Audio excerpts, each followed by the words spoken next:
Committee will come to order. This morning we meet to discuss smart tax policies aimed at building local communities.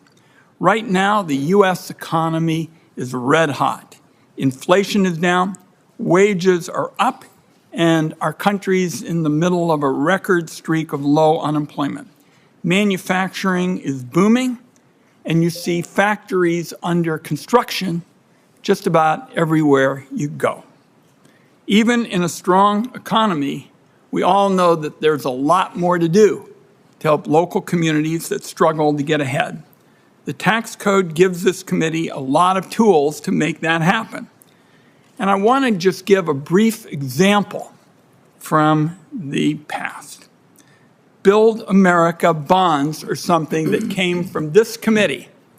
And I remember that night in 2009 when I was a pretty junior member of the Finance Committee, and I sat sort of closer to the door than closer to here, and Chairman Baucus and Senator Grassley called on me to discuss this idea that I had with a big group of members in the Senate, Democrats and Republicans, called Build America Bonds. And I didn't know they were going to call on me. And then all of a sudden, the two of them said, let's hear from Ron and hear about these Build America bonds.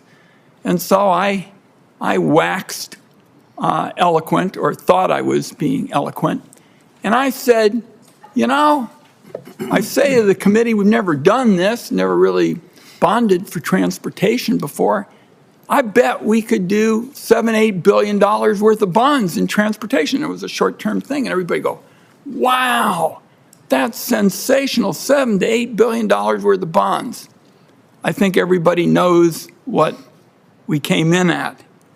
$180 billion worth of bonds in every nook and cranny of the country.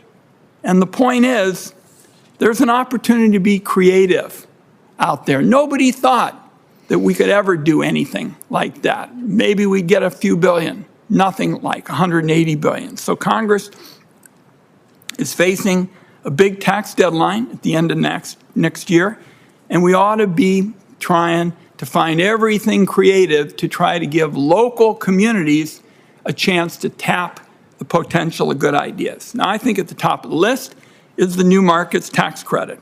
It was established 25 years ago as a flexible way to get private investment dollars into low-income communities, cities and towns and rural areas. All 50 states have benefited from it. It's helped get thousands of projects off the ground: healthcare and manufacturing, childcare centers and schools, retail developments and housing, lots of affordable units. But it's not permanent. It's temporary. It expires at the end of 2025. Now, the Congress, on a bipartisan basis, has extended it several times. I want to make sure this doesn't get lost next year in what is certainly going to be a spirited discussion about the future of the tax code. Senator Cardin has been a champion of this cause. He's got a bill that would make it permanent, expand its value to drive even more investment in communities that need the boost. In my view, it's a no-brainer. I'm proud to support it. And Senator Cardin will be in retirement next year, but I look forward to being part of the call to him, telling him we got this done, because he's put a lot of effort into it. It's a obviously efficient, powerful tool in the tax code. We need to make tough choices about what works and what doesn't. Let's talk for a moment about opportunity zones that were a priority for the Trump administration and some Senate Republicans. It was created as a way to boost struggling communities at a cost of around $1 billion. Unfortunately, the eligibility rules were too loose, and the safeguards against waste were too lax. So the program has helped a lot of high-wealth individuals opt out of paying taxes on investments they probably would have made with or without Opportunity Zone incentives. Now, there have been some success stories, but for every affordable housing development, it seems like there's a casino or a crypto mining facility going up. Just 1% of the areas eligible for the Opportunity Zone dollars have hoovered up nearly a half of the invested money. More than 3/4 of the ozone funding has gone to only 5% of eligible areas. So my sense is, thus far, that's not been a lot of shared prosperity. It had a $1 billion price tag at the beginning. Going forward, get this number, it costs $70 billion to extend. There is scant evidence it's really helping to drive investment in the areas that need it most. Independent studies suggest it's failing at that goal. I suspect we'll have some discussion of that today. A couple of final points. The tax exemption for municipal bonds is a key tool, helping local governments finance priorities like infrastructure and utility projects. Private activity bonds are a similar tool that have helped state and local governments get affordable housing, hospitals, schools, and highways built. Senator Brown has led the fight to protect these important tools, and I commend him for it. The 2017 Trump tax law diminished the value of these tax-exempt bonds, unfortunately, because it made it harder for state and local governments to reduce their debt. With much of the Trump tax law expiring at the end of next year, there are fresh concerns that Republicans will want to go after these key excuse me, the family is calling. The fact is, with much of the Trump tax law expiring at the end of next year, there are fresh concerns that Republicans are going to try to go after these key financing tools, again, to pay for the multi-trillion-dollar cost of extending the Trump tax cuts to the very wealthy. I will strongly oppose that effort. That would be a huge setback for our infrastructure needs and for local communities across the country. We're going to talk about other areas this morning. That includes the rehabilitation tax credit, Senator Cortez Mastow's excellent proposal to make tribal governments fairly benefit from the new market tax credit, and Senator Stabenow has a proposal to help cities turn empty commercial spaces into badly needed housing. It's also important to cover how tax incentives can be combined, allowing groups to drive even more dollars into communities that need help. Much to discuss. I want to thank our witnesses, and I'll look forward to question and answers. Senator Crapo will make his introductory statement. Senator Brown will be here to introduce a witness that he has seen doing very good work in the space. Senator Crapo. Thank you very much, Mr. Chairman. I appreciate the opportunity to work with you on this critically important bipartisan topic. Exploring incentives that encourage local economic growth is incredibly important as we begin to consider extending Republicans' 2017 tax law, the Tax Cuts and Jobs Act. While the TCJA contained a litany of pro-growth tax policies, one policy that is relevant for today's hearing is the Opportunity Zones program. Opportunity Zones have demonstrated notable success in driving investment into distressed areas.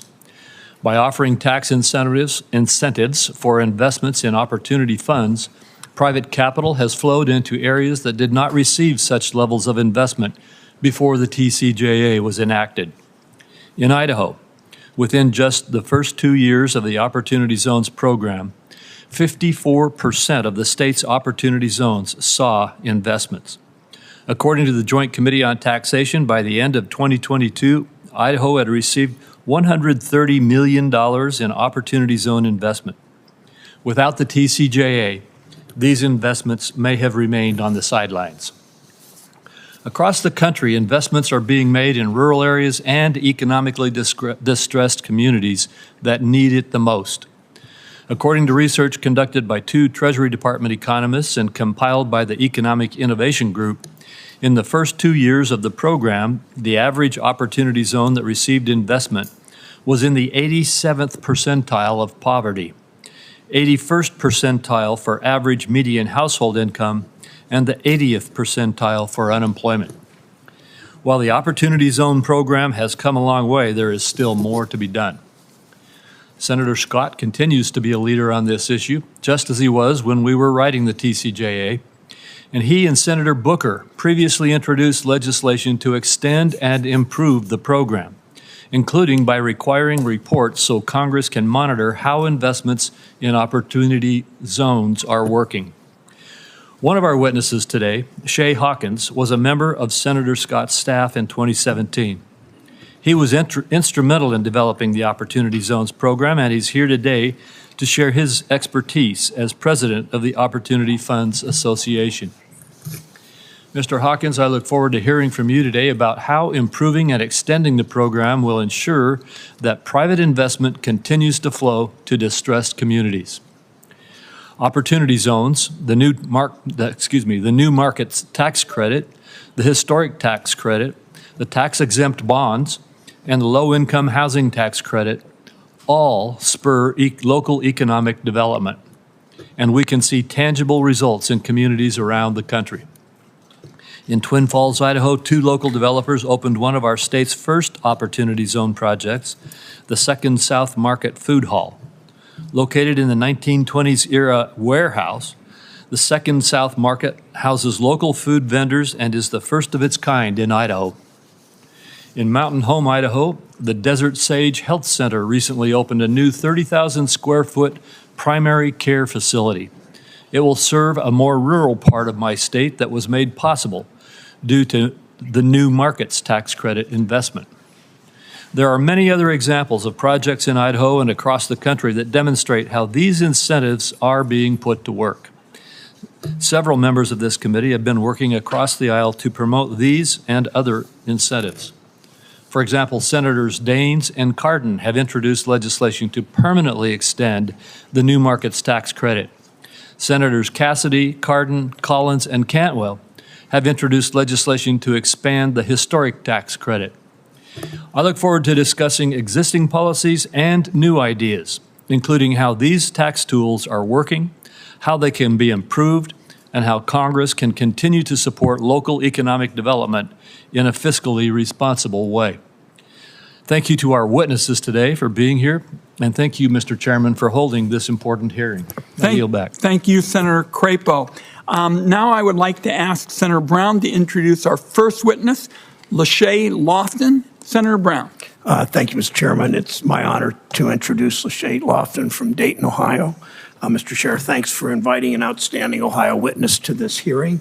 Ms. Lofton has dedicated her career to service working for the city of Dayton for more than 30 years. She currently serves as Dayton's deputy city manager. She provides oversight to the city's departments of aviation. The city is the home of Wright-Patterson Air Force Base. Finance, Public Works, and Information Technology. She's a member of the National Government Finance Officers Association. She was awarded their Hero Award 4 years ago in 2020. She has a long list of accomplishments from her time with the city of Dayton, including during the 7 years she served as the city's finance director. She's helped to develop and manage multi-million-dollar operating and capital programs. The city of Dayton, during her tenure, has consistently received clean state audits. They've increased their credit ratings in a community that's met a lot of economic challenges. So thank you especially for that.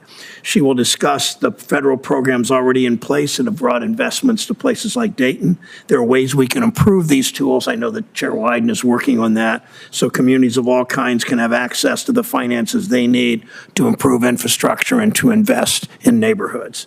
You'll hear in her testimony about the need to restore advanced refunding of tax-exempt bonds. I'm co-sponsoring a bipartisan bill to do that. She'll also discuss the need to end sequestration for Build America bonds. Thank you, Mr. Chairman, your work there. I'm preparing legislation to do that. Both will help our municipalities save money that they can reinvest in West Dayton, East Dayton, North Dayton, all over that city. She understands the assets we have in the Miami Valley, skilled workers, one of the proudest industrial heritages in the world. Schools like UD and Wright State and Central State, and of course the jewel of the Air Force, Wright-Pat, and all the aerospace innovations and talent that has grown up around it. Dayton is really the reason that Ohio is known as the premier aerospace state in the country. Ms. Lofton has spent her career working with us to leverage those assets and create opportunities in Dayton. We need to give leaders like her the tools our communities need to create jobs and opportunities for workers around the country, in Ohio and around the country. She earned her bachelor's degree from the University of Dayton. She serves on the board of my daughter's and my mother's favorite organization, the YWCA. Thank you so much, Ms. Lofton, for being here today. It's an honor to introduce you. Thank you. Thank you, Senator Brown, and thank you for arranging to have Ms. Lofton here, and we'll look forward to hearing from you in a minute. To introduce our other witnesses, let me just highlight some of their background. Julia Nelmark is the president and CEO of the Midwest Minnesota Community Development Corporation, a mission-based lender and developer headquartered in Detroit Lakes, Minnesota. She's also the president and CEO of the White Earth Investment Initiative, an important effort that helps Native Americans throughout Minnesota. Mr. Michael Novogradic is the managing partner of the Novogradic firm. He's got years of experience in affordable housing and also renewable energy tax incentives, which we have had a great interest in. And very pleased to have Shay Hawkins here. He's the co-founder of the Opportunity Funds Association. Prior to this role, he was the staff director for the Subcommittee on Energy, Natural Resources, and Infrastructure, and the senior tax and economic policy advisor to Senator Tim Scott. I will just say we always welcome alums of the Finance Committee to come as witnesses, so we'll look forward to hearing from you in a little bit. Mr. Hawkins, let's begin with you, Ms. Lofton. Good morning, Chairman Wyden, Ranking Member Crapo, and distinguished members of the committee. Thank you for holding today's hearing on tax tools for local economic development. My name is Lachey Lofton, and I am the Deputy City Manager for the City of Dayton, Ohio. My remarks today both represent Dayton and the over 24,000 members of the Government Finance Officers Association. GFOA is dedicated to the professional management of governmental financial resources, including issues related to tax-exempt bonds. Our system of federalism requires a strong federal, state, and local government partnership to achieve our shared goals. A prime example of that partnership at work is the tax-exempt municipal bond. I am here today to urge Congress to protect this vital tool and adopt specific provisions to further enhance its effectiveness. Providing infrastructure in our communities is a national priority, one shared at all levels of government. Over time, the tax-exempt bonds issued by state and local governments and nonprofit entities have financed over 3/4 of our nation's infrastructure. In 2022, the City of Dayton issued over $21 million in municipal tax-exempt bonds for capital projects that foster economic and community development in our neighborhoods. Critical street reconstruction and resurfacing projects attracted further investment along our main corridors. Capital improvements in parks and playing fields enhance the vibrancy of our city, further spurring millions of private and other public investments in housing and economic development. Dayton also financed essential public safety equipment, such as a fire engine and waste collection trucks, which help us provide essential services to our residents and our business community. These types of strategic investments are the catalysts required for Dayton's economic growth and vitality. While it is true the federal tax exemption reduces the cost of issuing municipal bonds, it is the combination of local control and local responsibility that makes municipal bonds work. For over a century, this local tool has worked to our mutual advantage in enhancing livable communities. Congress's efforts to protect the full tax exemption are important and necessary to achieve our mutual goals. The support for tax-exempt municipal bonds is bipartisan, bicameral, and very strong, but additional federal policy could strengthen this tool further. In the next legislative package addressing taxes and public finance, we urge Congress to include the following. First, we ask you to restore advance refunding to tax-exempt bonds. Doing so frees up billions of dollars that governments and nonprofits can spend on more projects that directly strengthen the precarious state of our community's infrastructure. Between 2007 and 2017, there were over 12,000 tax-exempt advance refundings nationwide, generating over $18 billion in savings for tax and ratepayers over the 10-year period. In 2018, Dayton issued just over $11 million in debt to finance capital improvements. If tax-exempt advance refunding were still available to us, we could potentially generate a minimum of over $300,000 in savings on those bonds. While this may not seem like much to some, for our roughly 136,000 residents, it's enough to renovate another park or upgrade the streets and sidewalks leading up to our neighborhood libraries. Restoring advance refunding for tax-exempt bonds would be an incredible boost to the resources local governments need for continued investment and attracting more capital, especially as we seek ways to improve our local economies. Second, we ask you to increase access to capital for small borrowers. For many thousands of small issuers, government, and nonprofit borrowers, increasing the bank-qualified borrowing limit from $10 million to $30 million and having it apply at the borrower level would provide access to low-cost capital. Bank-qualified bond issuers save between 25 and 40 basis points on average. On a 15-year, $10 million bond at current interest rates, that translates to anywhere between $232,000 and $370,000 in savings for small communities. Third, we ask you to restore and expand the use of direct pay bonds with specific attention to protecting the subsidy from sequestration. In prior years, Congress authorized governments to issue taxable direct subsidy bonds, a good supplement to municipal bonds. However, sequestration ate into those subsidies for Build America bonds, so we ask that any effort to restore direct subsidy bonds include definitive protection from sequestration. I hope my comments emphasize and demonstrate the federal government's crucial role in supporting local decision-making for local capital improvements. Municipal bonds are key tools in this process. Thank you for your attention today, and I appreciate your consideration of these vital initiatives and for convening this very important hearing today. Well said, Ms. Lofton. I know you're going to get some questions in a moment. Ms. Nelmark.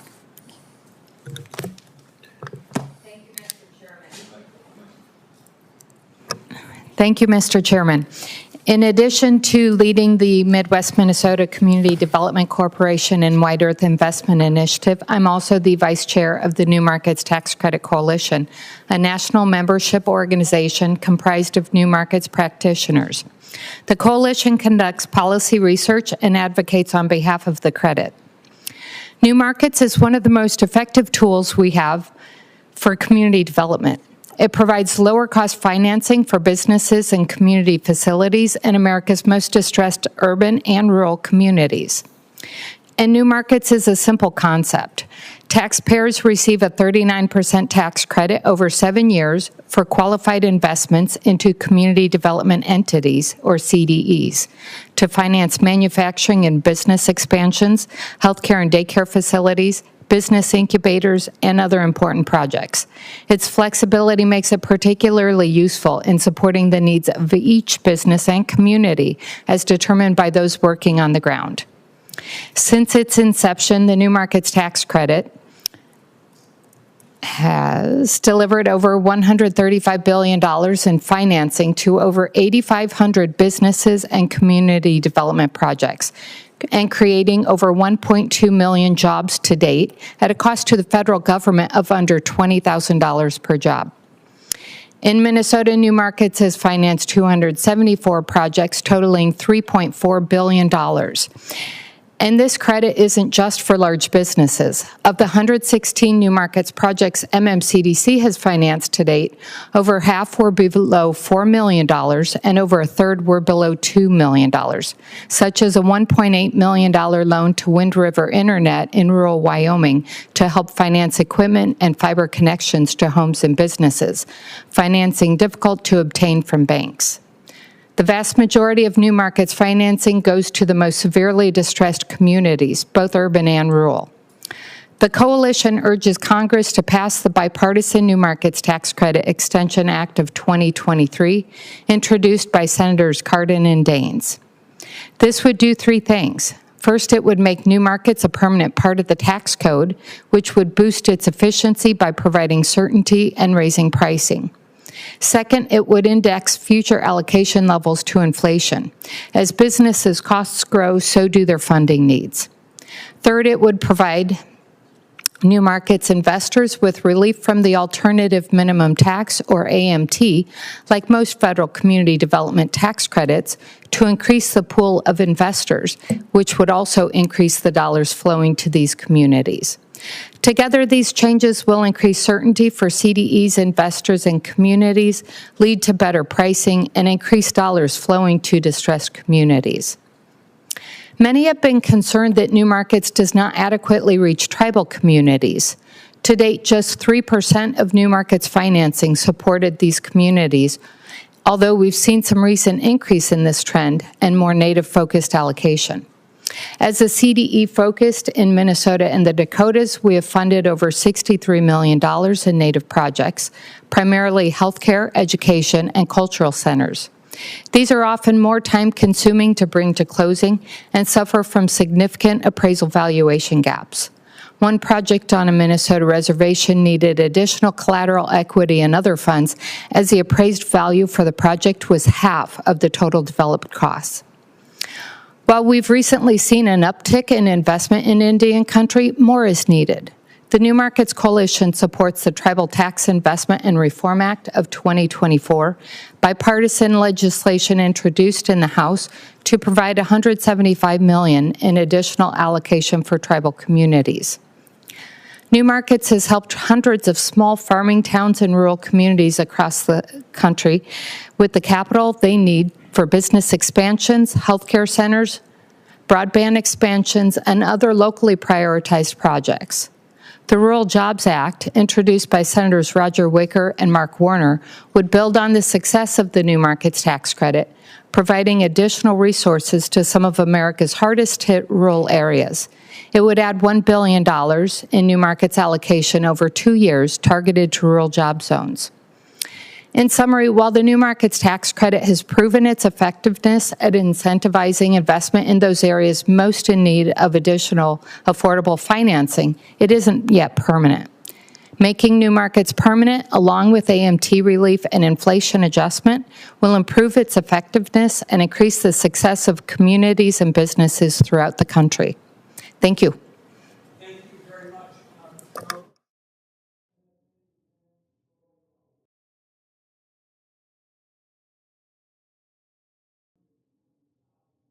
Of units. Great. Thank you, Chairman Wyden. Thank you, Ranking Member Crapo. Yes. Thank you, Chairman Wyden, Ranking Member Crapo, and members of the committee for inviting me to speak on the importance of tax incentives in supporting economic development in communities across America, particularly those more distressed. I am the managing partner of Novogradac & Company, a national professional service firm with a focus on community development, affordable rental housing, historic preservation, and renewable and clean energy. My testimony today is informed by my over 40 years working with community development tax incentives, starting with the historic tax credit back in 1984. As you look to address the expiring provisions of the 2017 tax bill and advance legislation to spur economic development, I urge you to include the expansion and modernization of existing tax incentives, as well as consider adding additional community development tax tools. The historic tax credit, the New Markets tax credit, the low-income housing tax credit, and the new kid-on-the-block opportunity zones are proven public-private partnership community development incentives. These public-private partnerships are founded in taxpayers investing equity capital up front, while tax benefits are claimed and retained over time to the extent they continue to provide the benefits intended. The public-private tax equity model embodies the good government concept of pay for success. The historic tax credit is an excellent example of this model. The historic tax credit is currently a 20% tax credit that has spurred the rehabilitation and preservation of over 49,000 historic structures and catalyzed economic development in urban, suburban, and rural small-town communities.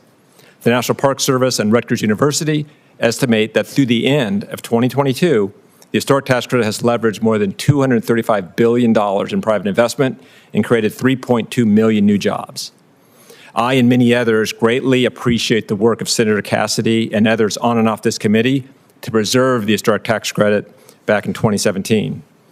Despite the impressive track record of the historic tax credit, since 2010, it has seen a decline in some of its value due to burdensome Treasury regulations, statutory changes, and general tax equity market conditions. To address this, I do commend Senators Cardin, Cassidy, and Cantwell for introducing the Historic Tax Credit Growth and Opportunity Act, which would modernize and enhance the value of the credit to more effectively spur historic preservation and community revitalization. The New Markets tax credit has provided more than $135 billion in financing to more than 8,500 businesses and more than 1.2 million jobs in distressed areas. Sadly, as you've already heard, this credit is temporary and needs to be extended before the end of next year. I and many, many others believe that New Market tax credit has earned a permanent place in the tax code. To that end, I commend Senators Cardin, Daines, Cantwell, Scott, Brown, Casey, Cassidy, Blackburn, and Warner for addressing this need by introducing and sponsoring the New Markets Tax Credit Extension Act. I also applaud Senators Wicker, Warner, Moran, and Braun for introducing the Rural Jobs Act to further incentivize greater new market tax credit investment in rural areas. Let me also give additional thanks to Senators Cardin and Daines for taking the lead in helping convince the CDFI Fund to deploy authorized new market tax credits by the end of next year. Turning to opportunity zones, per the Joint Committee of Taxation, over the 5-year period ending December of 2022, opportunity zones have incentivized nearly $85 billion of equity investment in distressed communities across America. The OZ incentive encourages equity investment in businesses and low-income communities, and my lived experience, along with a multitude of independent studies, demonstrates that OZs are driving increased investment in OZs, particularly in rental housing.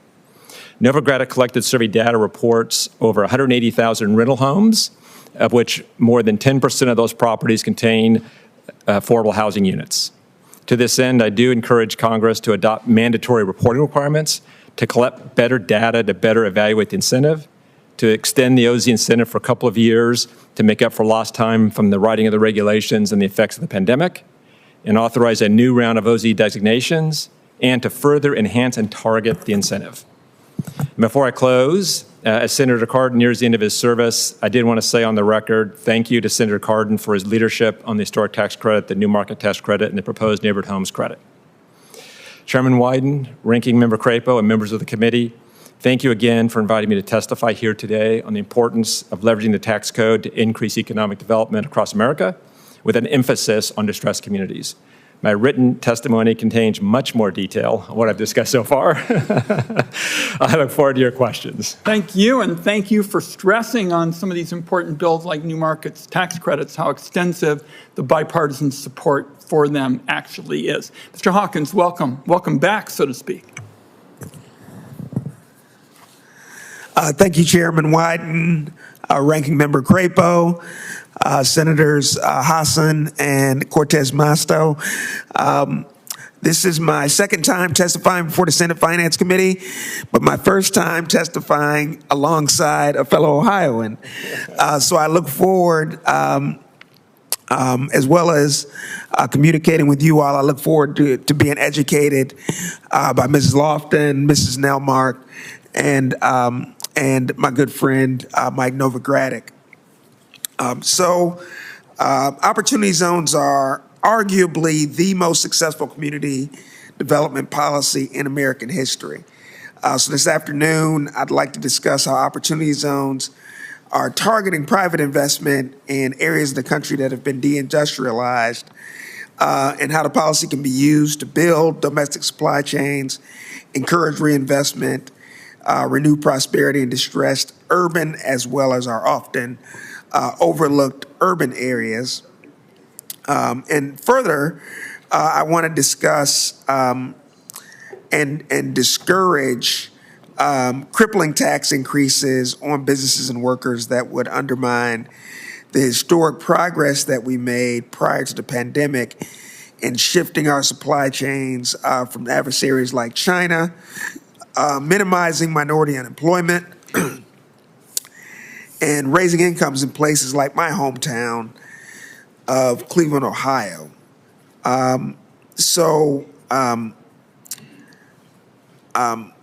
Analysis from the Economic Innovation Group using data from recent studies by UC Berkeley and the U.S. Department of Treasury found that by 2020, just 3 years into the policy, about half of the designated opportunity zones saw investment.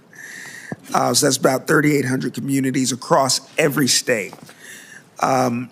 Chairman, in your state, your home state of Oregon, 75% of the designated opportunity zones across the state saw investment. Opportunity zone investment has triggered a large and immediate increase in local development activity, as Mr. Novogradac, my fellow witness, will attest. One of the most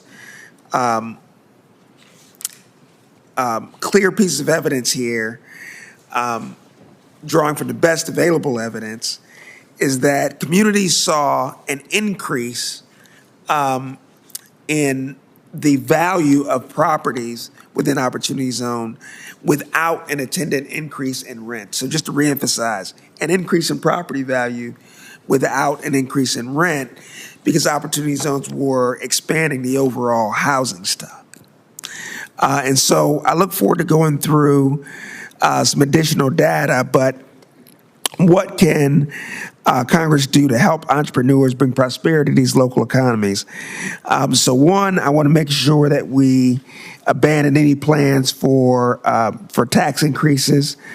Again, Americans are dealing with highly inflationary circumstances, and increases in taxes on businesses and workers will only exacerbate those problems.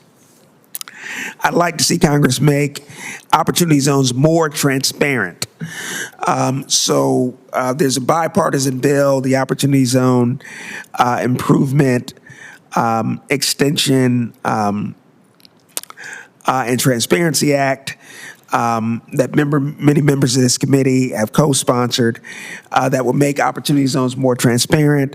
I'd love to further democratize Opportunity Zone investment by allowing new classes of investors to invest, but also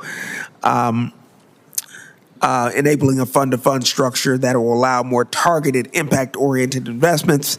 And finally, I would love to see Opportunity Zones extended to make up for the fact that we lost a year in COVID, but also had a long implementation process. So again, I look forward to learning from my federal witnesses, my fellow witnesses on federal programs, and look forward to going into a deeper dive on how we can improve this very effective policy. Thank you very much, Mr. Hawkins. Let's go now to questions. Let me start with you, Ms. Lofton. Without tax-exempt bonds, many local governments wouldn't be able to borrow money at any reasonable interest rate. And bonds have just been key to maintaining infrastructure and making other essential investments for residents. And I think when you look at successes like Build America bonds, it got money off the sidelines. There's no question that's what happened in 2009 when we really kind of stunned and awed people with $180 billion worth of investment in Build America bonds. So my first question to you is, let's put it in a kind of broader sort of context. How can tax-exempt bonds best leverage federal grants, funding from the American Rescue Plan, or other resources in order to better invest, make smarter investments in communities? Thank you for that question. One of the things that I believe our city prides itself on is how well we leverage our limited local resources with the federal assistance that we receive. So taking bonds, tax tools like this, and coupling that with our local resources has helped us bring projects to our locality that we would not have been able to do otherwise. These tax tools, the tax-exempt municipal bonds, we've been able to leverage with ARPA funding, for example, in a way that there have been significant developments that we have had sitting in our planning books for 10, 12 years. We weren't able to accomplish them because the dollar amounts were so high. But with ARPA funding, with all of the tax incentive tools that we've got, and the ability for us to issue tax-exempt bonds together, we've been able to significantly make huge investments in our downtown corridor, but also in some of our distressed neighborhoods. Large projects as simple as a recreation facility that serves our low-income populations.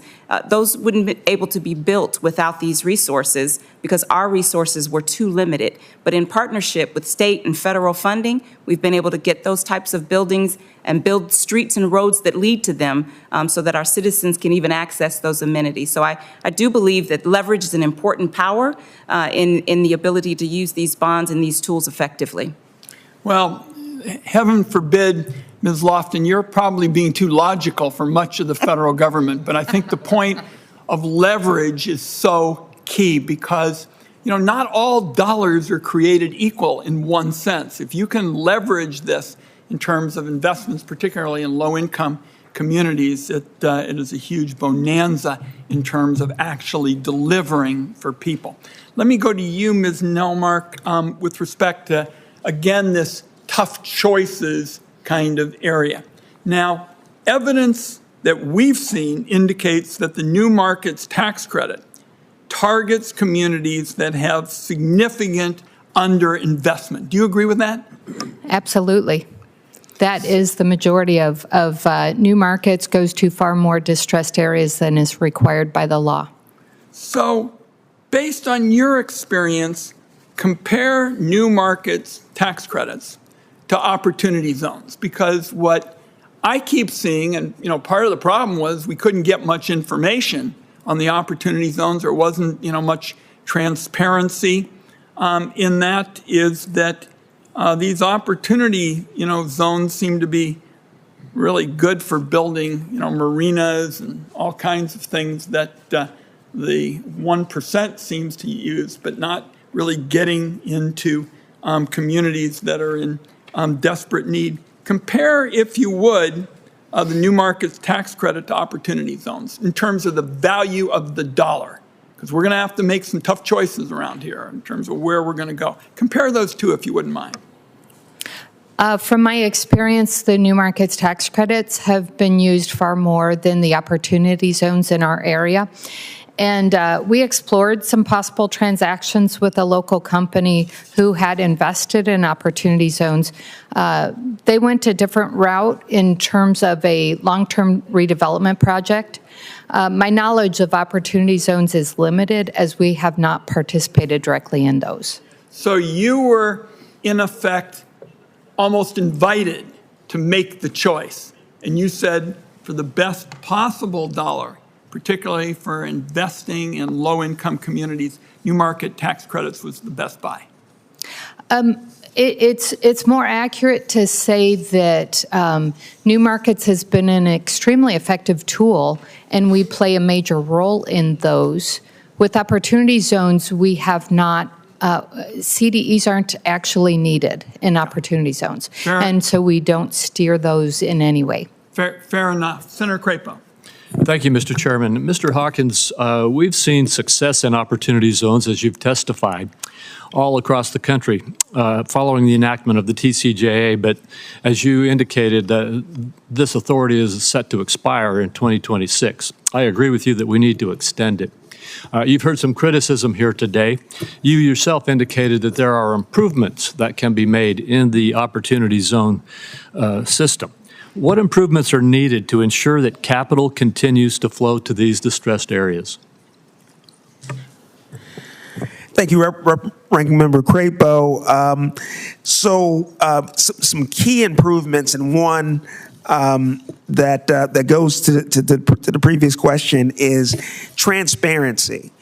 What we know is that according to joint tax, $84 billion with a B in equity has gone into these distressed communities through 2022. So we can extrapolate that out to $100 billion. And with the leverage associated with real estate investing, you're looking at hundreds of billions of dollars of investment. So we know the investment is going in, and we know it's going in dispersed across a number of communities. But what we need to do is empower the Treasury Department to compare the performance of opportunity zones against areas that could have been designated that weren't, and also against the broader economy as a whole across a number of measures. We also need to collect key information from investors on where they're investing, how many jobs they expect to create, what types of investment they're making, whether operating businesses by SIC code or real estate, and then beyond that, where they're investing, so that you all have the tools here on Capitol Hill to further target this investment and make sure that the impact is greatest for the existing residents of these distressed communities. So transparency is one. Obviously, extending this great policy.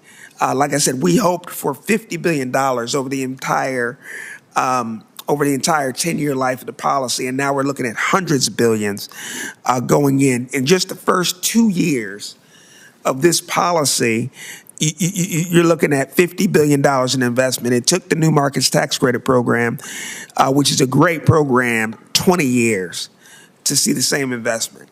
And so an extension would be the next thing, and then targeted fund-of-funds. A targeted fund-of-funds model would allow for high-impact, targeted investment in hyper-distressed urban areas and in rural areas, to be expanded. And so, we're very excited about the changes you guys can make. Thank you. And Mr. Novogradac, welcome to the committee. One concern that the committee has heard is that there is difficulty coordinating incentives like the opportunity zones, the new market tax credit, and the low-income housing tax credit. These tools incentivize different investments, but they share the same goal of expanding local economic development. My question is, how can Congress cut the unnecessary red tape and streamline these incentives so that they better complement each other? Wouldn't coordinating these incentives drive more investment toward the intended communities and boost the local economic development? Yes, thank you for that question, Ranking Member Crapo. And I definitely would like to do all that we can to try to allow the incentives to work better together without as much transaction or friction costs associated with using the various incentives together. With respect to new market tax credits and long-living tax credit, that's one area where there can be a reasonable amount of friction, in part by the legislative design. Long-living tax credits are designed for residential rental housing. New market tax credits are everything but residential rental housing. So when you bring new market tax credits in to provide various services for long-living tax credit development, you actually have to create a separate condo structure to bring each of the supports in. So there are any guidance, if we could get legislative or regulatory guidance to help change that rule, that would be very helpful. I also think there's a number of other areas I wish I had more time to go through. I'd love to submit more comments to the committee in ways to better enable the integration of these various incentives. But I will emphasize one, which is the basis adjustment. There's a basis adjustment requirement that lowers the value of the market tax credits, it lowers the value of the historic tax credit, and lowers the value of using them together. And eliminating basis adjustments would be one big step forward in enhancing the ability and capability of these incentives. Well, thank you. My time's expired. I encourage you to submit further comment on that if you would like to do so. Thank you, Senator Crapo. The man of the hour, Senator Cardin, who has been doing all this work for years and years on new markets. And I can tell you, Senator Cardin, in your absence, the support is resounding. Mr. Novogradac went through all the bipartisan, lists. We had Ms. Nelmark talk about dollar-for-dollar market tax credits being so impressive. The time is yours.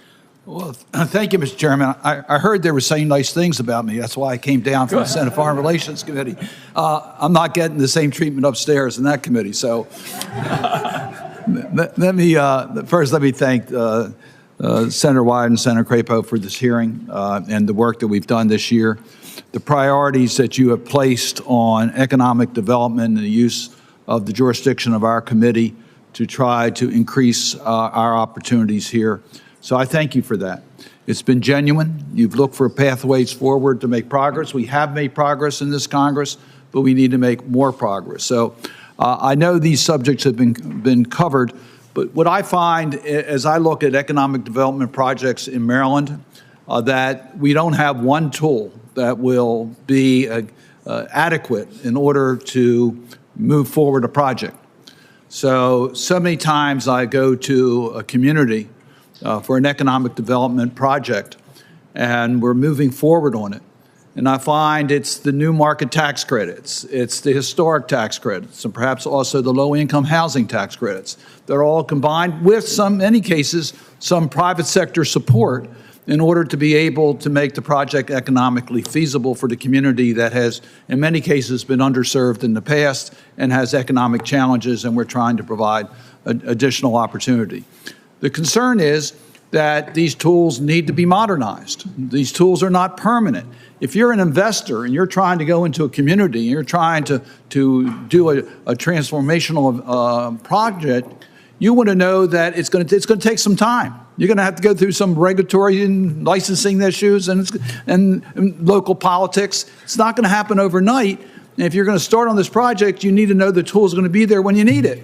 And if it's expiring in 6 months or it's expiring at a time, it makes it very challenging to figure out how you can really make that type of commitment. So, yes, we've had bipartisan efforts in this committee, and I really want to thank the chairman and other members of this committee that have worked to make the new market tax credits permanent, to improve the historic tax credits, to do things that would make it much more available. And let me add to that the neighborhood investment credit, which deals with trying to keep neighborhoods strong by the realities of the economic values in the neighborhood and the capacity of the residents of that community to support that type of housing, to provide the gap through a tax credit so that we can strengthen communities and invest in communities. So I guess my question, I'll open it up to the panel. We talk about individual, but don't we need a strategy to try to put this together to make a commitment that say that these tools will be strengthened, made permanent, and become part of a strategy of our nation to really invest in economic development, particularly in communities that have been challenged in the past? Yes, I could respond to that. Thank you, Senator Cardin, for the question and also for your long-term support for New Markets tax credits. New Markets has been an extremely effective tool for community development, and it has been extended 8 times over the last 23 years or so. It is much more difficult for CDEs and investors to staff up and plan ahead, and communities to plan for it without knowing if that credit is going to be there in the future. And if we had more permanency, better expectations, we would be able to not only plan for it, but also the pricing would improve, thereby bringing much more dollars to those local communities that we're really trying to assist. I think that's a very important point. There's a cost to uncertainty. It makes the project more expensive. So when we talk about, well, we can get it done next year because it doesn't expire until September 30th or December 31st, and maybe we make the deadline by a week or two, there's an extra cost to that project. In some cases, the project can be lost altogether, but in some cases, it's going to mean it's an extra cost. And these tools, in many cases, haven't been modernized from the point of view of the resources and the size of the credits versus the cost of the projects. And that requires a review, or at least an automatic adjuster. And when we don't have that, we pay a cost. The cost may be that economic development will be lost, or it might be it's more expensive, and again, putting distressed communities at a disadvantage. Thank you, Mr. Chairman, for this hearing. Cardin, and you should know that in your absence, I pointed out that we've got a lot to do next year, but I look forward to making that call to you and letting you know that finally New Market tax credits got made permanent. Thank you for your good work. Senator Cortez Masto then will be followed by Senator Blackburn, based on colleagues that are here. And let me also say to staff, let's put the word out that we're getting close to wrapping up unless additional members would like to come. But as of now, Senator Cortez Masto and Senator Blackburn. Senator. Thank you, Mr. Chairman. Thank you to the ranking member. So appreciate the panelists, your comments this morning. Ms. Nelmark, let me start with you on the New Markets tax credit regarding the tribes. Thank you so much for bringing attention to the critical issue of the lack of investment on tribal lands that we have historically seen under the New Markets tax credit. I also appreciate you supporting the Tribe Tax and Investment Reform Act. Can you speak to the challenges that come with investing in tribal areas, and why haven't we seen more investment in Indian country despite the overwhelming need? Thank you for that question, Senator. There are a few reasons why, and to start off very simply, it takes more time and more energy, more layered work to make those projects on reservations come to realization. In addition to the significant valuation gap, as I mentioned, as much as 50% of project costs reduction in valuation, there is also a technical or structural issue with investing in tribal areas. Tribes often use tribal organizations, not structured under state law. And as the CDFI fund report titled Best Practices and Challenges in Investing in NMTC in Native Areas states, uncertainty remains regarding the eligibility of tribal corporations as qualified active low-income community businesses, resulting in additional steps such as creating state law entities and lease agreements to navigate the issue. So in essence, because tribal entities are not recognized as a qualified borrower for New Markets tax credits, we have a lot more structuring around to get there. It adds time, cost, complexity. Excuse me. And so if Congress would consider amending the definition of the Qualic B to include a tribally owned corporation, that would be extremely helpful and would advance investments on reservations. Thank you. I appreciate that. And let me jump to Mr. Novogradac. Is that how I pronounce Yes, your name? Novogradac. Novogradac. So, and let's talk about tax exempt bonds as well for our tribal communities. I know that our tribes face challenges when in trying to access these tax exempt bonds because the federal tax code limits tribal bonds to those for an essential government function. And this prohibition severely limits the types of projects tribes can build with tax exempt bonds in comparison to our state and local governments. Can you speak to this prohibition and what we need to do to address it for our tribes? Well, I definitely support expanding the ability of tribal governments to access private activity bonds and appreciate your leadership in that area. I also wanted to emphasize, as a practicing tax accountant, the qualified business question for new market tax credits is really one that, getting some legislative clarity there would be super helpful in terms of simplicity and avoiding transaction costs.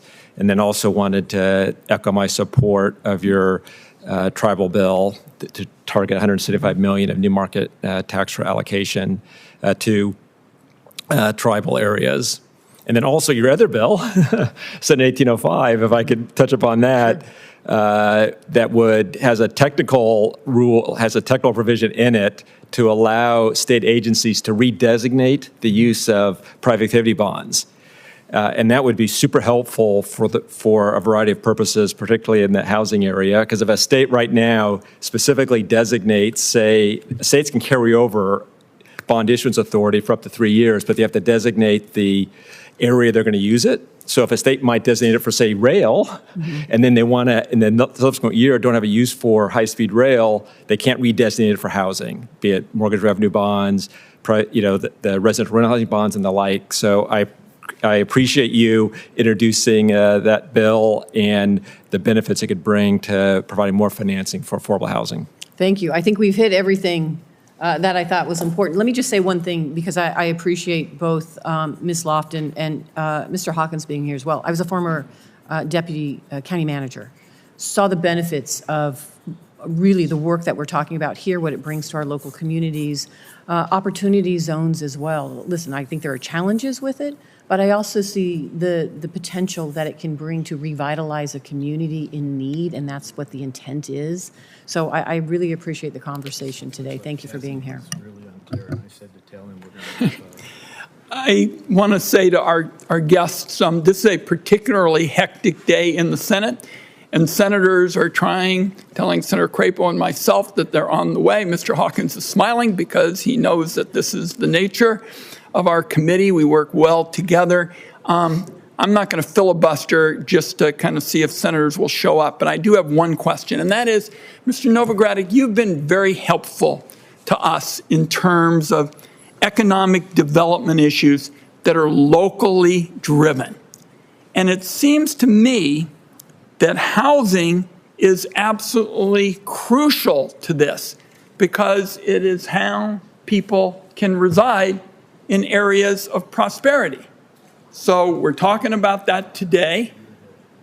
On Thursday, less than 48 hours, senators are going to have a chance to support a policy that's going to build hundreds of thousands of units of low-income housing, making it possible for folks to be part of the local dream, because they're going to have that housing in areas where there's an opportunity for a better life in the days ahead. Tell us a little bit, because you work so closely with local communities, a little bit about your philosophy in terms of local communities, starting with housing.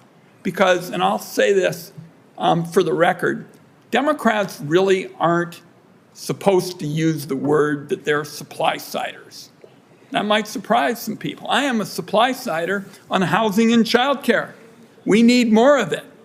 And if we don't have it, we're not going to be able to do what the theme of this discussion is all about. I mean, I'm looking at that table, and there's some differences of opinion about how to do it. But I think we all are looking for tools that will strengthen local communities and not have all the decisions made in Washington, D.C., but have more of them made in small communities. I'm heading home when we wrap up town hall meetings. Every county, every year, had almost 1,100 of them. And people always say, Ron, D.C. might as well be Mars for all the connection it has with us, because we make our decisions locally. So I'm kind of out of breath waiting for my colleagues anyway. One more coming. I understand that more senators are on their way, but Mr. Novogratz is going to tell us a little bit, because he's been doing exciting work in housing and renewable energy, which is part of building that ethic of more shared prosperity. So tell us a little bit about how you're approaching reaching these local communities in innovative and important ways. I think it's important to recognize more broadly how severe the housing crisis is in America, the housing affordability crisis. We have not been building enough of units, particularly affordable housing units, over the last 10 to 20 years. I wish I didn't have to say this, but there's over 21 million rental households that are cost burdened, paying more than 30% of their income in rent, and it's across all states. There's not a state that doesn't have... just want to make sure I got that. 21 million people? 21 million households. 21 million households. Okay, please continue. And it's across all states. Every state, at least a third of their renter households are cost burdened. And that's that's across all income levels. When you go to lower income levels, families with, say, 30% or 30,000 or less of income, 80% are cost burdened, and 60% or more are paying more than 50% of their income in rent. So there is a massive housing crisis, and the bill that I understand will be put on the Senate for a vote does include a provision to extend an expired tax provision that expired a couple of years ago that would extend, bring additional funding of the 9% tax credit, long-living tax credit, as well as would also lower the 50% finance buy test, sort of a tax wonky test. But the net result of those two changes would, our estimate in January of this year, is it would provide an additional 200,000 of affordable housing units, which is a drop in the bucket against the 21 million, but you got to start somewhere. Well said, Mr. Novogratz. And I was just saying, colleagues, I know this is a really hectic day in the Senate, but we're obviously talking about economic development at the local level and how we drive more of it. And Mr. Novogratz just made the point that housing is a key part of that shared prosperity at the local level. And he mentioned that senators will have a chance to vote on Thursday for hundreds of thousands of housing units that can be part of that shared prosperity. Senator Cassidy. Yes, thank you, sir. Mr. Novogratz, nice to see you. Good to see you. I once heard someone say about historic tax credits that the building that you're doing should be historic, iconic, and catalytic to change in the surrounding neighborhood. And I remember going to, when I was in medical school in New Orleans and walking down to the streetcar, I'd see an abandoned Sears building, which was just an eyesore. And now you go and it's mixed use. It's really wonderful. But to elaborate on that, because we have scarce dollars, and we want these programs to be catalytic beyond just kind of the only project, but rather to then have an umbrella, if you will, a penumbra, which goes out into other projects. Can you give a couple of examples of those in Louisiana, and hopefully some dollar amounts in terms of what it stimulated, as well as in other parts of the nation? Yeah, thank you for that question, Senator Cassidy. And let me, first of all, thank you for all the work you did back in 2017 to preserve the historic tax credit. There have been over 8,000 developments moving forward using historic tax credits to revitalize buildings and turn an eyesore into an area gem, thanks to your efforts back in 2017. And I and so many others appreciate you doing that. When I think about there's a lot of various developments across the country that have used the historic tax credit, over 49,000 since the history of the historic tax credit. You know, one property that I know you're familiar with is the World Trade Center there in New Orleans, and it was the gateway to world trade to the south and into Louisiana and to New Orleans for a number of years. And then it went, over time, it went into disarray. And then with Hurricane Katrina, it was essentially abandoned. And then in the combination of the historic tax credit along with the new market tax credit enabled that property to be revitalized, and now is a very active and desirous hotel and housing and a centerpiece, turning an eyesore into a gem. But I also wanted to note, when I think about the historic tax credit, it has declined in value, as I noted in my introductory testimony and in my written testimony, over the last number of years. And there's been a variety of Treasury regulations that have reduced the value of the credit, and some structural, some tax law changes that have impacted the value. It went from $1 in credit value down to 79.80 cents. So it's seen a 21% decrease in value.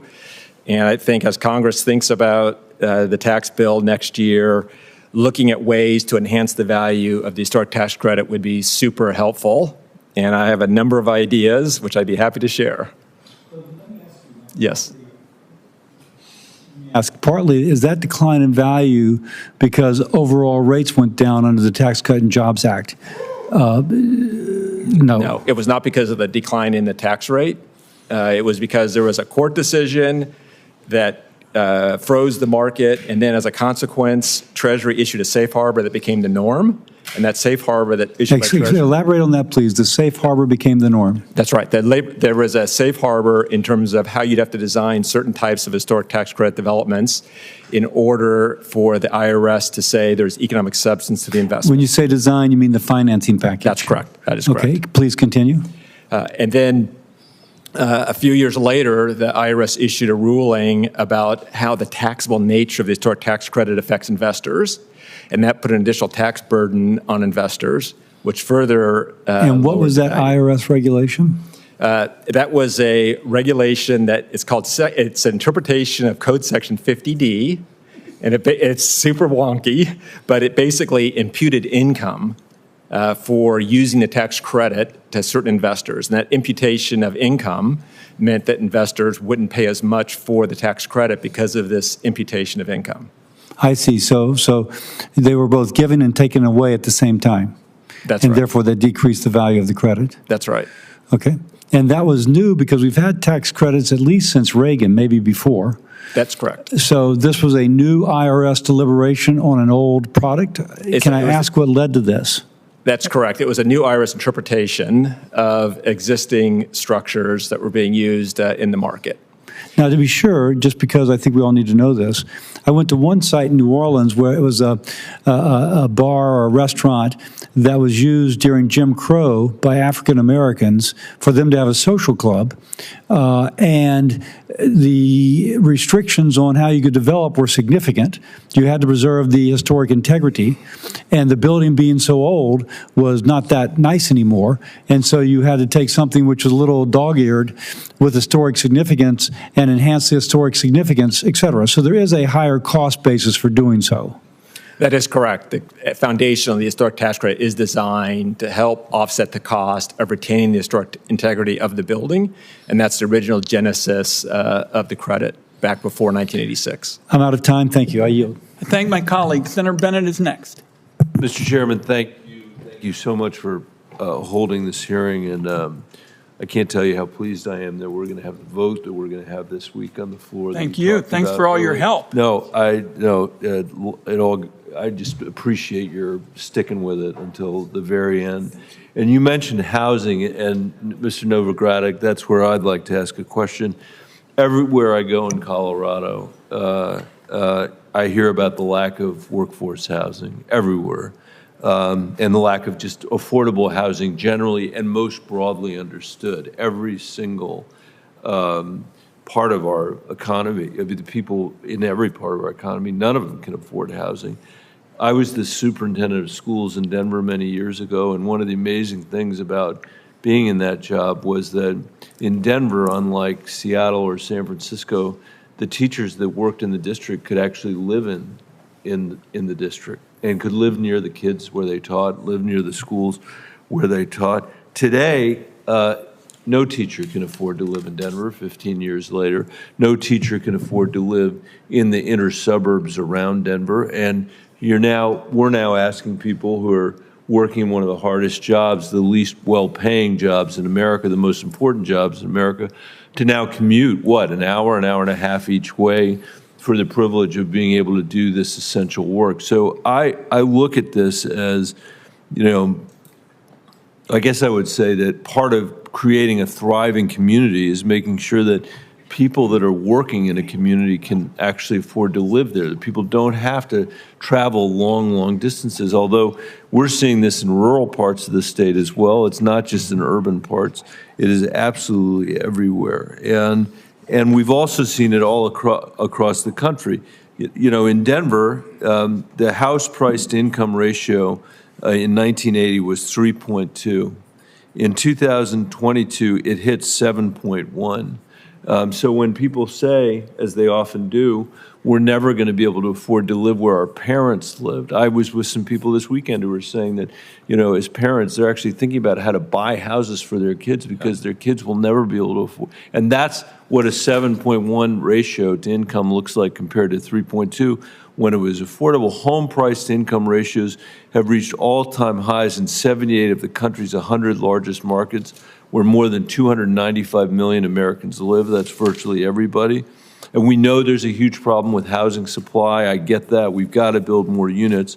But in the last few years, private activity bonds have become a popular tool for financing affordable rental housing. I wonder, with all of that wind up, given the affordable housing crisis that we have most broadly understood, again, how can we improve the current private activity bond scheme to facilitate housing construction in this country? And are there other things that you would do if you had a magic wand?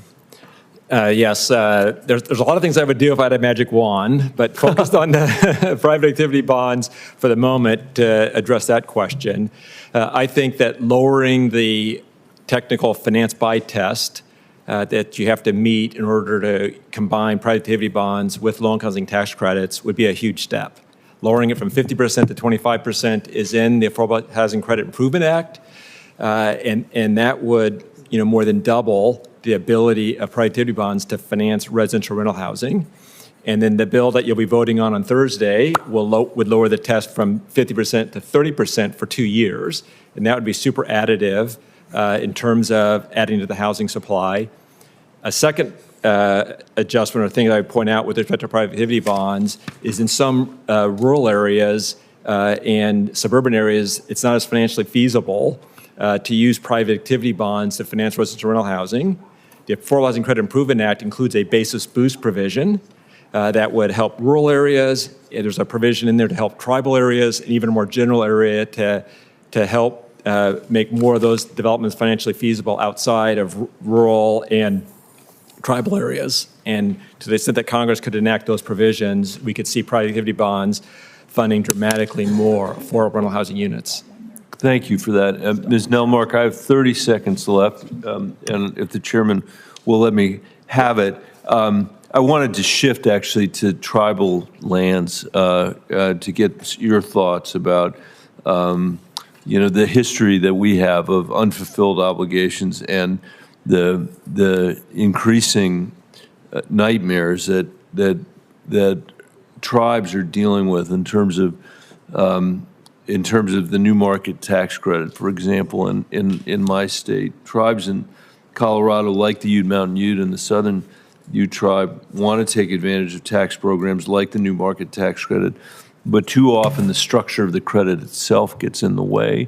I can tell by your nodding that you know what I'm talking about, so let me just turn it over to you for the rest of it to see if you can give us some advice about how we could make this work better for tribes. Sure. We've done a number of native deals, new markets native deals, and there are a few issues, one of which is the valuation gap that I discussed earlier, with as much as 50% reduction in value off the cost of building. But in terms of what this could do is the structuring of the borrowers, in essence, in new markets, the qualified low-income community businesses. It's unclear if tribal corporations are eligible to be those qualified borrowers. And so we have to structure around that, which increases the complexity, the cost, the time, everything involved there. So if Congress could amend the definition of a Qualic B to include a tribally owned corporation, that would be tremendously helpful. Okay, that sounds like a good place to cut some red tape, Mr. Chairman. Thank you. Thank you. And Senator Bennett almost always adds extra value to something we haven't covered, and that is that he's made the point that housing, and particularly what we're trying to do, is also pro-worker. Because if we've got workers having to go to their job over here, and then they live over here and they're going, back and forth, it's not going to help their productivity. And I see this with employers all the time. I mean, in timber country and ag country in Oregon, you ask them what they're doing, and they're hiring people to help with houses and trying to find where they're going to be. So importance made as usual, Senator Bennett. Senator Carper. Thanks. To your point, Mr. Chairman, we hear a lot about folks who looking for a job, wanting to go to work, and they need child care in order to be able to do that. And you also hear the same thing with respect to housing. I apologize for getting here late. We're having a joint investigating hearing on the assassination attempt of the president before the Homeland Security Committee and the Judiciary Committee. And I've been delayed because of that, not because we're not interested in what you all have to say. This is important stuff, too. Mr. Chairman, thanks so much for holding a hearing today, and we thank all of you for joining us and sharing your thoughts and advice. As we know, COVID pandemic led to major shifts in commercial real estate, fewer people working in person, less foot traffic to retail storefronts. Meanwhile, our nationwide housing shortage continues to squeeze renters and prospective home buyers alike, from Delaware all the way over to Oregon. Delaware is no stranger to adapting and evolving with the times. We've converted shuttered car assembly lines into state-of-the-art biopharmaceutical plants. Former brownfields like the Wilmington Riverfront are now thriving tourist destination. My question deals with pairing tax incentives with IRA and the bipartisan infrastructure bill incentives. Economic development tax incentives like the new market tax credit and the rehabilitation tax credit have been critical to my state, and I know to other states, starting hundreds of millions of dollars in development across hundreds of projects. Now, thanks to our historic work last Congress, developers can pair these tools with additional grants and incentives enacted in the Inflation Reduction Act and in the bipartisan infrastructure law. As our municipalities and communities use these tools for adaptive reuse, they can do so in a way that is greener, that connects people to modern infrastructure. It's a question of Ms. Lofton, I think, initially. But as a city manager, could you talk with us a little bit about your experience with developers pairing IRA and the bipartisan infrastructure law and incentives with credits like new market and rehabilitation tax credit? Certainly, thank you. As you were discussing your comments there, started thinking about at least 3 or 4 projects that we're So you're currently reading my involved in mind. now. And good. so the opportunity to work with developers as a locality is extremely important. When they come and say, hey, we want to build in your city, we want to redevelop in your city, they become very critical partners. They bring capital, but there's also always inevitably a gap in these large projects.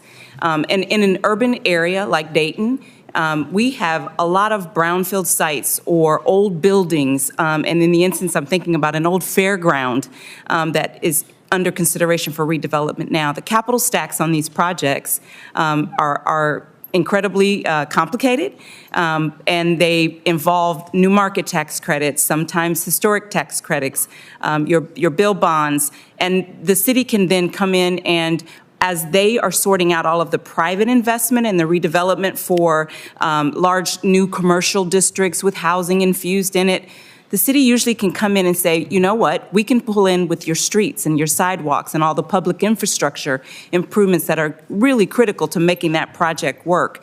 And so there is opportunity for us to combine tax-exempt debt for public infrastructure with new market tax credits and historic tax credits to make these large projects work.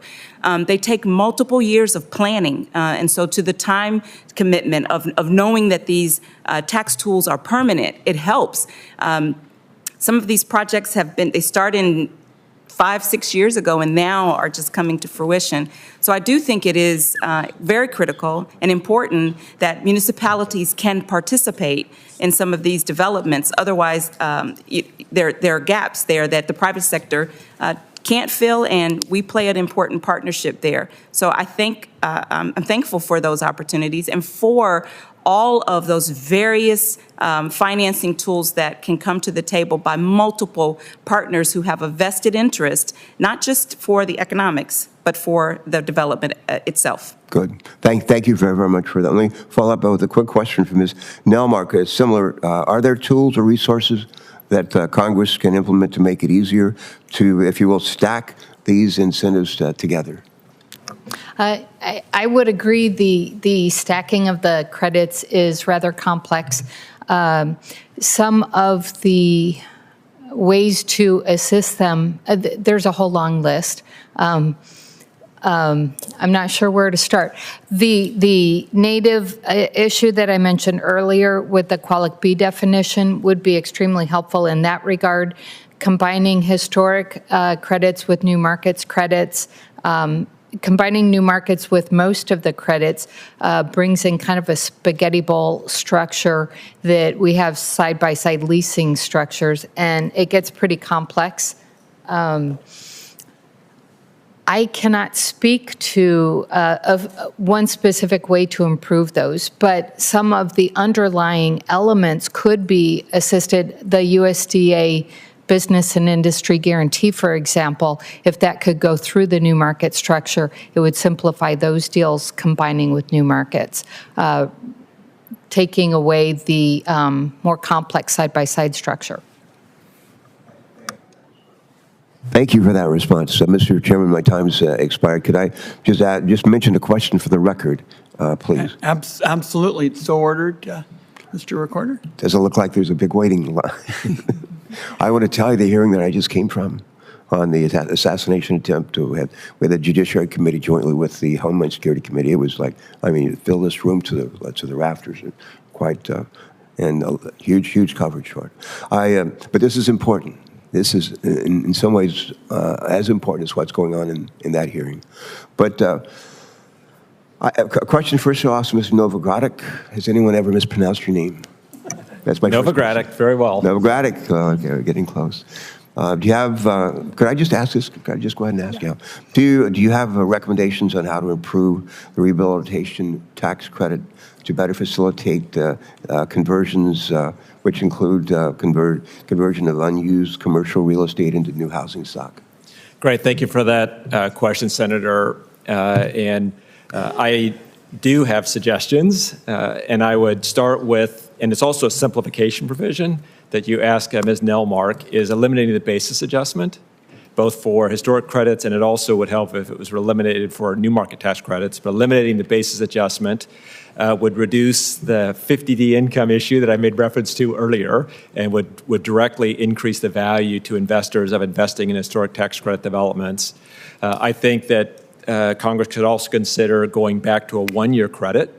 It's a 5-year credit claimed over 5 years right now, but having it all claimed up front, which is how it used to be back before 2017.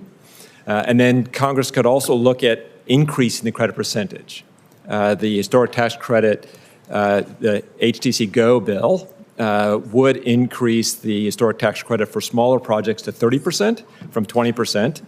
But I would note that back in 1986, when I was practicing working with the historic tax credit, it was 25%. So there are a multitude of ways to enhance the value of the historic tax credit that would drive more investment and better and support more rehabilitation of historic properties across America. Thank you for that response, Mr. Chairman. Thank you for giving me a couple of extra minutes. I thank my colleague. I understand that senators are still trying to parachute in. They have enormously hectic schedules today, and let me consult with both the majority and the minority with respect to how soon our respective sides could have additional senators.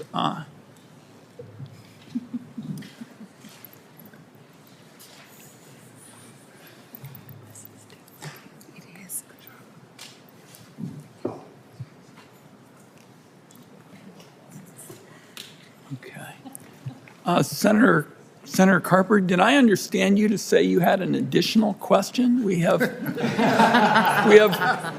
one additional senator who may be on their way.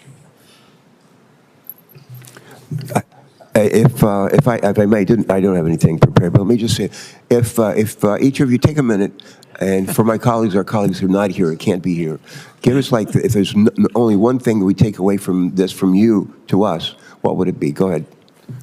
So for Dayton, I would say it would be to restore the advance refunding for tax-exempt bonds. That creates, for small issuers, it creates an opportunity for additional savings that we can use to reinvest back in our community. Oh, okay. Well, we don't want to do that.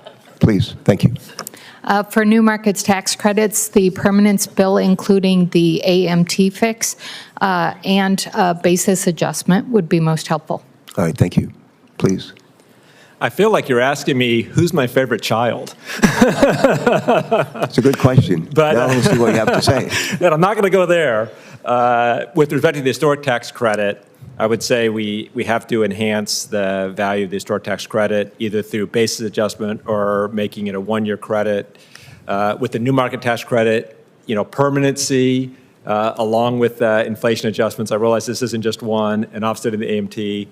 And for affordable housing, the low-income housing tax credit, I would look to the lowering of the 50% test, so private activity bonds can finance, 1 million plus more housing units. And for opportunity zones, I would say let's get reporting in place so we can actually have data to have a non-anecdotal debate. All right. Same question, Mr. Hawkins. Just keep it brief. Go ahead.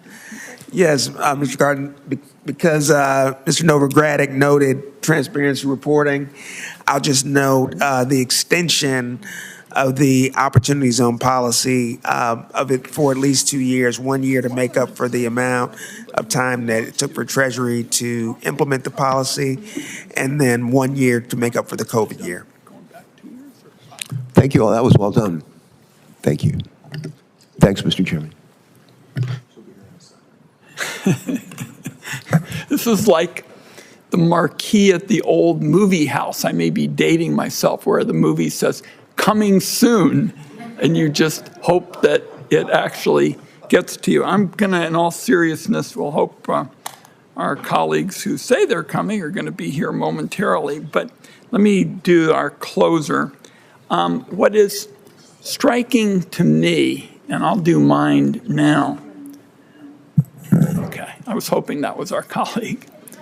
What I'm struck by is there is a diversity of opinion among the four of you that are sitting at this table. But what all of you agree on is you want to get more of the economic development decisions out of Washington, D.C. So we've had some good recommendations today on how to do it, and that's what Thursday is all about with respect to LIHTC. LIHTC will create hundreds of thousands of additional housing opportunities, which we have been told today is pro-family and pro-worker, as Senator Bennett talked about. So I just want everybody to know, as long as I'm chairman of the Senate Finance Committee, we are going to do everything we possibly can to get these economic development decisions out of Washington, D.C. and into our local communities. That's what today's been about. That's what the Thursday vote is all about.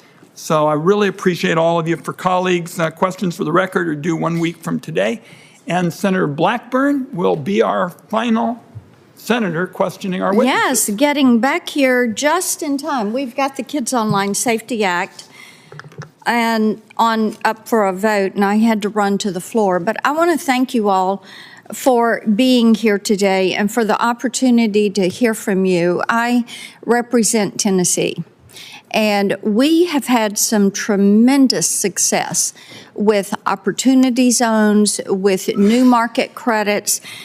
We've had some great developments that have done a good job of stacking these credits. We have the Model Mill project, which is up in Johnson City. We've got a big project down in Memphis, and this has been a success.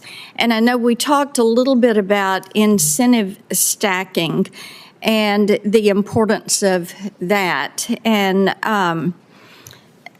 Mr. Novogradic, I want to hear from you.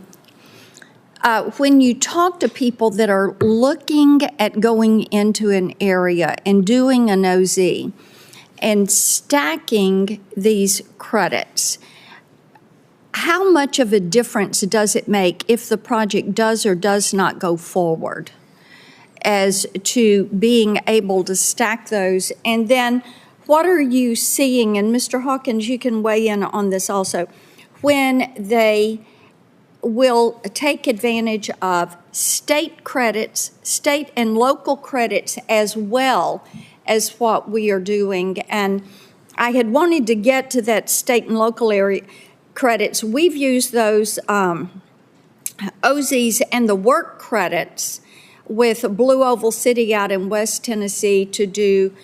Governor Lee has done a Tennessee College of Applied Technology. We call them TCATs, but it is jobs training, skilled labor training. But let's touch on the difference that makes when you look at that combined presentation of local, state, and federal. Great, thank you for that question. And I'll start with the state tax credit piece. In the area, there's a lot of areas that are good examples of the power of state tax credits. One area is the historic tax credit. The historic tax credit, many states also have a state historic tax credit, and that goes a long way in terms of helping close financing gaps for the renovation of historic properties, combining historics with federal and state historic tax credits. On the long-living tax credit, you know, the state of California has a state long-living tax credit that goes a long way towards filling financing gaps with productivity bonds to build more affordable rental housing. Mm-hmm. When you think about stacking, when clients come to me, you know, oftentimes they will have financing gaps. They always have financing gaps. They're trying to find ways to close those financing gaps. And I think the Crosstown Conkers in Memphis is a great example of, you know, a former Sears warehouse and catalog order plant that was abandoned or closed in 1993 and then was abandoned for years and years. And now it's a vertical urban village, and it combined new market tax credits with historic tax credits. And I will say, we've talked earlier in the course of this hearing that there are basis adjustment and other complications that we could simplify to make those tools work better together.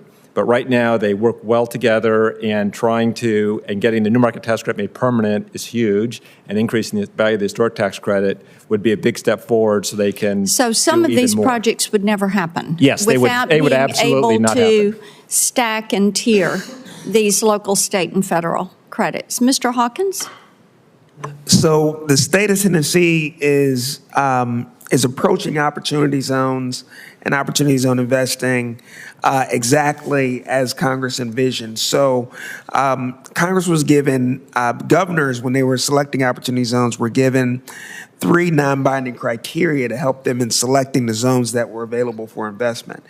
One, areas that had seen significant economic distress because of displacement due to technology changes or outsourcing. 2, areas where there was a chance for investors to get a decent return. And 3, what we're discussing right now, areas where there was a potential for complementary state, local, and federal, in terms of new markets, policies that could really put the opportunity zone policy on steroids, if you will. And so Tennessee's done a great job. I know in my home state of Ohio, we have a transferable state income tax credit of 10%. We don't have a state income tax in Tennessee. You guys are 2 steps ahead of us. Yes, we are. Thank you, Mr. Chairman. No. We're doing quite well, but I do hope we're able to do another tranche of OZs. I think they've been very effective, and the ability to make these tax cuts permanent, as you were discussing earlier in the committee, I think is something that people would like to see. Thank you all. Thank you, Mr. Chairman.